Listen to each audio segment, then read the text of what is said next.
आपके सामने आने का एक बहुत गंभीर मसला है। भारतीय जनता पार्टी के समालका से उम्मीदवार अशोक कुच्छल जी इस मुकदमे में पहले 1 साल जेल काट चुके हैं। गंभीर अपराध जिनके ऊपर लगे हुए हैं और एफआईआर दर्ज हुई समालका पुलिस स्टेशन के अंदर।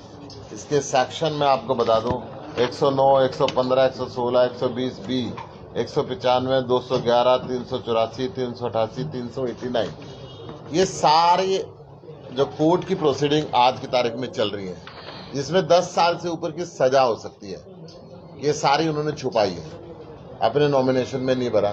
तो उनका नॉमिनेशन रद्द करने के लिए हमने आज हरियाणा के मुख्य चुनाव आयुक्त को अपील की है। धनपत सिंह जी को मैं खुद व्यक्तिगत स्तर पे भेज चुका हूं कि ऐसा गंभीर अपराध जिसके ऊपर 10 साल से ऊपर की सजा हो सकती है और जिसके लिए कानून के अंदर मना है कि वो व्यक्ति चुनाव नहीं लड़ सकता, ये सेक्शन 21M ये चिट्ठी हमने लिखी है। Section 21M Haryana municipal act ये है।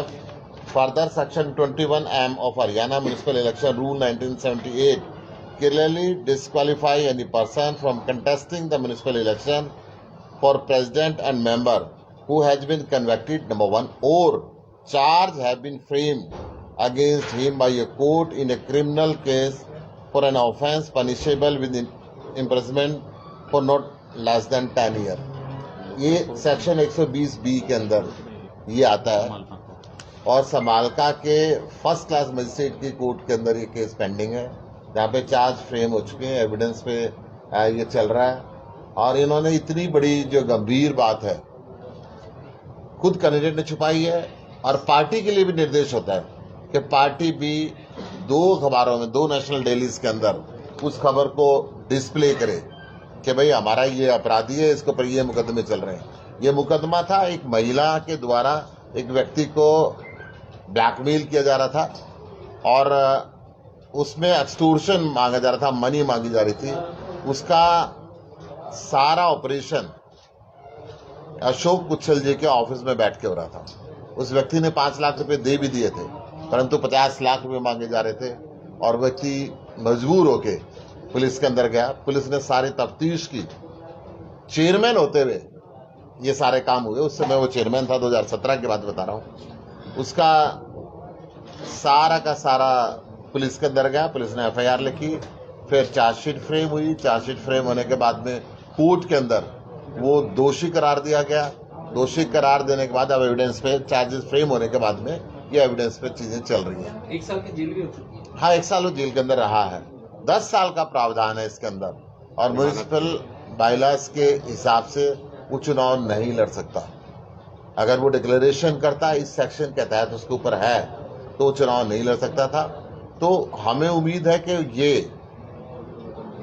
चुनाव आयुक्त को इसका नॉमिनेशन अभी रद्द करना चाहिए, जो हमने आज अपील फाइल की है, और वो नहीं करते हैं तो हम कोर्ट के अंदर भी जाएंगे। चुनाव वो जीतेगा नहीं और जीत भी गया तो 3 महीने के अंदर अंदर इसकी सदस्यता रद्द होगी यहाँ से। आज तो इस मामले में रिटर्निंग ऑफिसर है एसडी रोशनी मलिक, उनसे मीडिया ने बात की।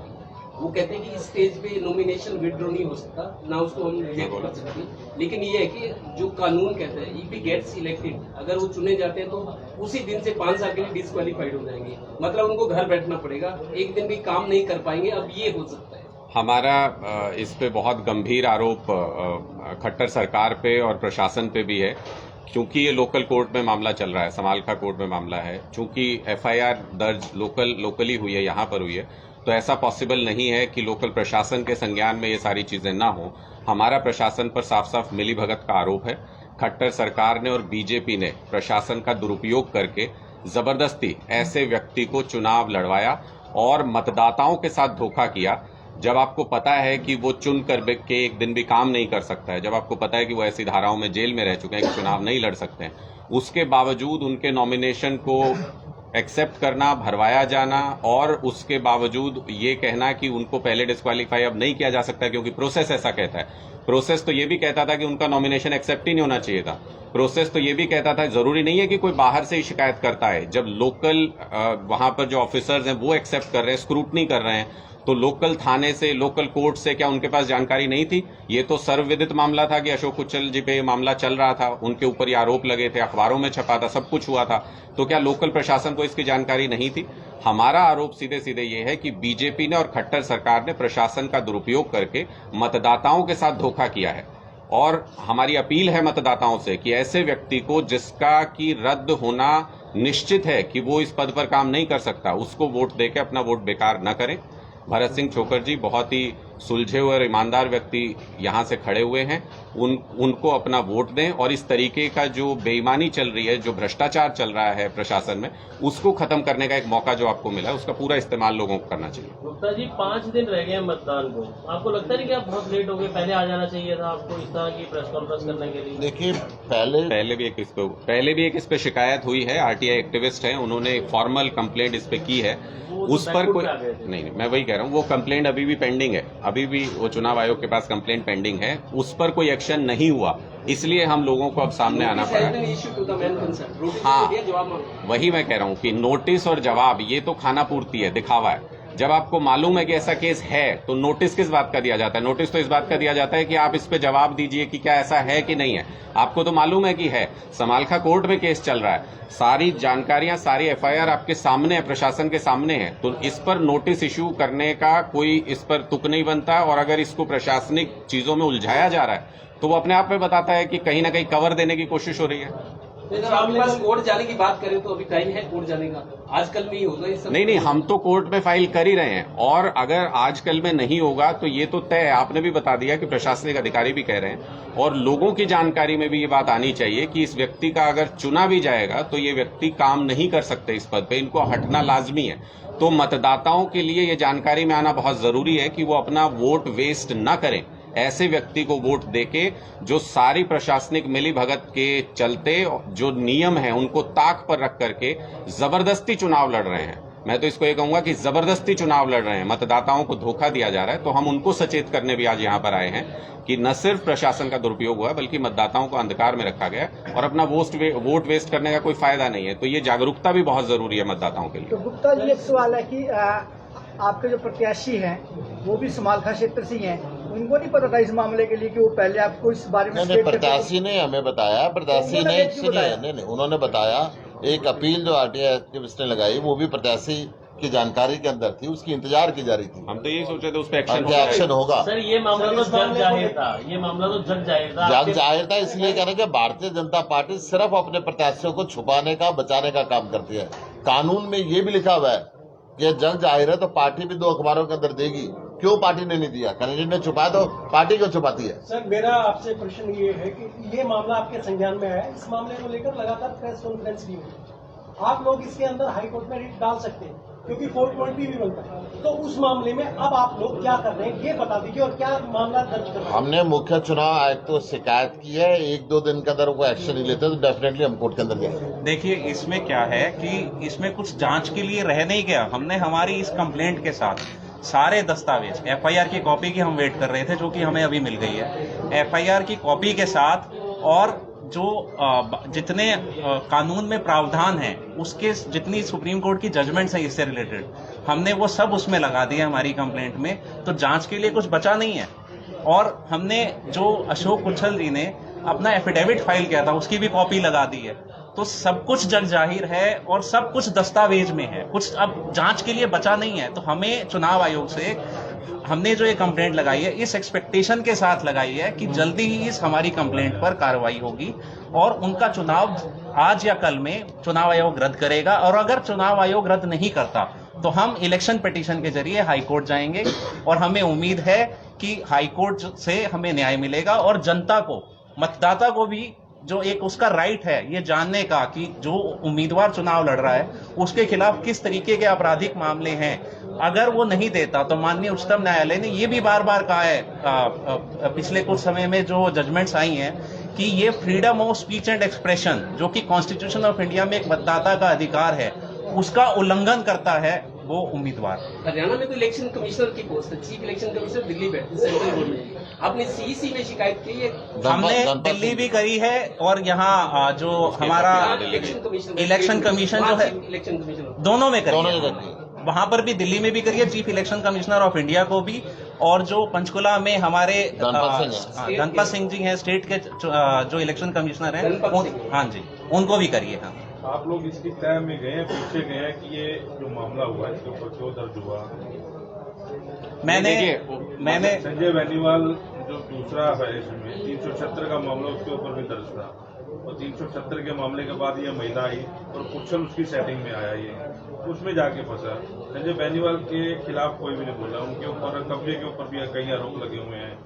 अच्छा, रेलवे रोड पर भी कई कब्जे की दुकानें उनका वो कर रहा है। 376 जैसा गंभीर मामला भी उसके ऊपर किया, उसने भी छुपाया नहीं। देखिए, हम तो उस व्यक्ति के बारे में बात कर रहे हैं जो पब्लिक लाइफ में चुनाव लड़ने के लिए आया और चुनाव के नियमों, मैं वही कह रहा हूँ, जो पब्लिक लाइफ में चुनाव लड़ने के लिए आए उनकी एफआईआर की कॉपी हमारे पास मौजूद है, और उन्होंने ये डिक्लेयर नहीं किया, आपने चुनाव का जो उन्होंने पर्चा भरा उसमें डिक्लेयर नहीं किया हमारा, मैं यही कह रहा हूँ, तो उनके खिलाफ भी कार्रवाई होनी चाहिए। मेरा कहना सिर्फ इतना है कि अगर इस तरह की जानकारी छुपाई गई, जैसे हमारे किसी कैंडिडेट पर अगर मामूली एफआईआर भी है, किसी प्रदर्शन की एफआईआर भी है, तो हमने वो जानकारी बाकायदा अखबारों में पब्लिश की है, और हमने वो जानकारी कैंडिडेट की तरफ से भी पब्लिश हुई है, पार्टी की तरफ से भी पब्लिश हुई है। तो अगर मतदाता को जानने का अधिकार है कि वो किस कैंडिडेट को वोट देने जा रहा है, तो उसको ये जानने का भी अधिकार है कि यहाँ समालखा में जिस कैंडिडेट को वो वोट देने की सोच रहे हैं या उनके सामने एक ऑप्शन के रूप में वो उम्मीदवार मौजूद है, वो इस पद के लिए चुनाव लड़ ही नहीं सकता। तो ये जानने का भी मतदाता को अधिकार है। तो आप सब लोगों से, आप राजनीतिक आदमी है, कल बीजेपी ने मैनिफेस्टो जारी किया गली मोहल्ले के चुनाव में, मेरे को लगता नहीं कोई नेशनल लेवल की पार्टी मैनिफेस्टो जारी करके, लगता है ये अंडर प्रेशर। क्या इनका मैनिफेस्टो काम कर रहा है? सारा पैसा खा ही जाते हैं। 200 करोड़ रुपए का बिना काम किए हुए बिल पास करके पेमेंट कर देते हैं, और ठेकेदार को जब आम आदमी पार्टी चिल्लाती है, धरने प्रदर्शन करती है, ठेकेदार को गिरफ्तार करते हैं। फिर हम ये कहते हैं साहब मगरमच्छों को तो करो, छोटी मछली का क्या है? जिन नेताओं ने और अफसरों ने मिलकर पैसा खाया है, फिर एक चीफ इंजीनियर को गिरफ्तार करते हैं। नेता को आज तक नहीं किया। भारतीय जनता पार्टी अपने नेताओं को छुपा के रखती है, बचा के रखती है, चाहे उनके ऊपर हत्या के मुकदमे हो, चाहे उनके ऊपर एक्सटोर्शन के मुकदमे हो। समालखा के अंदर देखा एक्सटोर्शन का मुकदमा है, छुपा रही है, ना खुद अखबार में दे रही है, ना एफिडेविट के अंदर आ रहा है। घोषणा पत्र जारी करना ये शायद कहीं डाइवर्ट करने की बात है, ध्यान की अंडर प्रेशर चल रहे हैं। प्रेशर में तो है ही बीजेपी प्रेशर में है, परंतु बीजेपी इसके लिए घोषणा पत्र जारी भी नहीं होना चाहिए था, जारी कर भी दिया तो आज तक इन्होंने कोई घोषणा पूरी करी है क्या? जुमले की घोषणा होती है इनकी, ये कहते हैं इलेक्शन के जुमले थे, फिर कह देंगे। गुप्ता जी, भरत सिंह चोकर के ऊपर भी कई मुकदमे दर्ज हैं, क्या उन्होंने आपने इस तरह के अखबार पब्लिश कराया है? सब कुछ अखबार पब्लिश करवाया है? हाँ जी, बाकायदा उनके डिक्लेयर भी है। जो भी मामला अगर उन पे दर्ज है तो वो इलेक्शन का जो उन्होंने फॉर्म भरा है उसमें डिक्लेयर्ड है, और जो भी फॉर्मेलिटीज है वो सारी हमने पूरी की है। आपसे मारपीट का मामला था, कैंडिडेट से कैसे बेहतर है, उसको कैसे डिस्क्राइब करेंगे? आपके यहाँ तो काम कर चुके हैं, आप लोगों को तो पता है कि बाकियों से तो बिल्कुल अलग है। नहीं, लोगों को तो आपको पता नहीं। तो देखिए, ईमानदार छवि है उनकी, उनका हमेशा से उनकी लड़ाई, मुझे जितना मालूम है उनका पॉलिटिकल बैकग्राउंड, उनकी लड़ाई हमेशा ये रही कि प्रशासन में अगर कोई खामियां है तो उसके साथ वो सेटल करके नहीं चल सकते हैं। और ऐसा एक ईमानदार छवि का व्यक्ति हमारी पार्टी में, इसी तरह के लोगों का एक संगठन इस तरह का बना है जो बेईमानी से लड़ाई लड़ने की कोशिश कर रहे हैं। तो ऐसा एक ईमानदार व्यक्ति आपके बीच में चुनाव लड़ रहा है, उनके पास हो सकता है कि वो उस तरीके से संसाधन का इस्तेमाल नहीं करते हैं चुनाव में, उनका हो सकता है कि वो उस तरीके से पैसा बेजा इस्तेमाल नहीं करते हैं चुनाव में, लेकिन आप सबके बीच में उन्होंने काम किया है। आप ये तो जानते हैं कि वो 24 घंटे आपके लिए अवेलेबल रहते हैं। आप लोग ये भी जानते हैं कि वो ईमानदार छवि के व्यक्ति हैं। आप लोग ये भी जानते हैं कि अगर प्रशासन में कोई बेईमानी करेगा तो उसको भी नहीं करने देंगे। तो मुझे लगता है कि सिर्फ एक भ्रष्टाचार खत्म होने से निकाय की 99.9% समस्याएं खत्म हो सकती हैं, और इसलिए हमारा मैनिफेस्टो, हमारा मुद्दा इस पूरे चुनाव में, सिर्फ इस सीट पर नहीं पूरे हरियाणा में, एक ही है, भ्रष्टाचार। सिर्फ एक भ्रष्टाचार के मुद्दे पर हम चुनाव लड़ रहे हैं, क्योंकि अगर ये खत्म हुआ तो निकाय में सारी समस्याएं सुलझ जाएंगी। अपना विरोधी किसको मानते हैं आप समालखा चुनाव? देखिए, कोई विरोधी नहीं है। एक दो जो ऐसे विरोधी थे वो सारे ये मामले दर्ज हो गए, इनका कैंसिल हो जाना है। तो अब बिल्कुल सीधा सपाट चुनाव समालखा में हम लोग जीत रहे हैं। मतदाताओं को पता है कि आपके सामने अगर 4 ऑप्शन है और उनमें से 3 इनवैलिड हैं, तो एक ही बचे, भरत सिंह छोकर एकमात्र जो काबिल उम्मीदवार है यहाँ समालखा में है। तो निर्विरोध चले जाएंगे? हो सकता है। गुप्ता जी, अभी कुछ क्षेत्र में रैली हुई थी, पूरे हरियाणा में चर्चा थी इस रैली की, बहुत होर्डिंग लगे हुए थे जीटी रोड पे, 1-1 किलोमीटर में 10-10 होर्डिंग हमने देखी। जब वहाँ प्रोग्राम हो रहा था क्षेत्र में अरविंद केजरीवाल जी अकेले कुर्सी लगा के बैठते, कुछ लोग इंडिकेशंस क्या माने इसको, पार्टी क्या मैसेज देना चाह रही है कि नहीं, केजरीवाल जी अकेले स्टेज पे- मंच के ऊपर कम से कम दोनों तरफ 150 से ऊपर लोग थे। जिस मंच पर अरविंद केजरीवाल जी बैठे थे वहां पे भी 10-12 लोग थे, अकेले नहीं थे, क्योंकि कोविड प्रोटोकॉल है आज के समय के अंदर। तो मुख्यमंत्री जी को कोविड प्रोटोकॉल का निर्वाह, 2 गज की दूरी है जरूरी, उस कोविड प्रोटोकॉल को उन्होंने निर्वहन किया। कॉन्स्टिट्यूशनल पोस्ट पे सीएम है इसलिए बैठे। नेचुरल उनको नहीं, वो नहीं। अगर कोविड प्रोटोकॉल का ध्यान नहीं करेंगे तो कौन करेगा? नहीं नहीं, पर ये जानकारी मुझे लगता है सही नहीं है जो आप पूछ रहे हैं।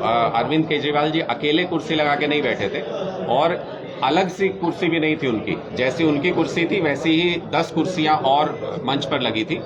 जो संगठन में जिन लोगों को जहां